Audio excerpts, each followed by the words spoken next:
আসসালামু আলাইকুম শিক্ষার্থীরা, তোমাদেরকে শিশির একাডেমিতে স্বাগতম।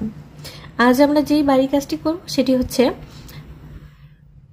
বিজ্ঞান অনুশীলন বইয়ের ষষ্ঠ শ্রেণীর পৃষ্ঠা 85 থেকে 86। প্রতিবেশীদের বিলুপ্তির ঝুঁকি থেকে বাঁচানোর জন্য 3টি আইডিয়া নিচে নোট করা হলো। প্রথম আইডিয়া, যেহেতু কচ্ছপের মাংস খোলস ঔষধ তৈরিতে ব্যবহৃত হয়, তাই ঔষধ তৈরিতে কচ্ছপের ব্যবহার নিষিদ্ধ করতে হবে।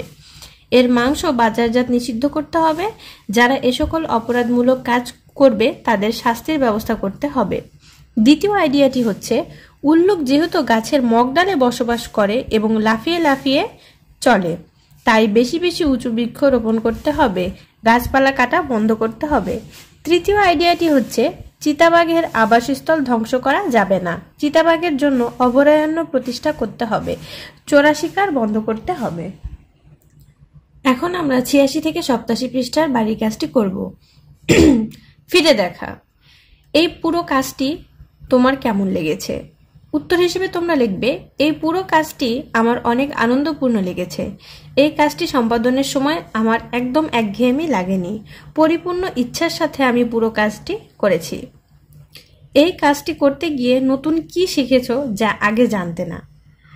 অনেক প্রকার জীবের নাম জেনেছি যা আগে জানতাম না। জীবগুলোর বৈশিষ্ট্য ও আবাসস্থল সম্পর্কে জানতে পেরেছি।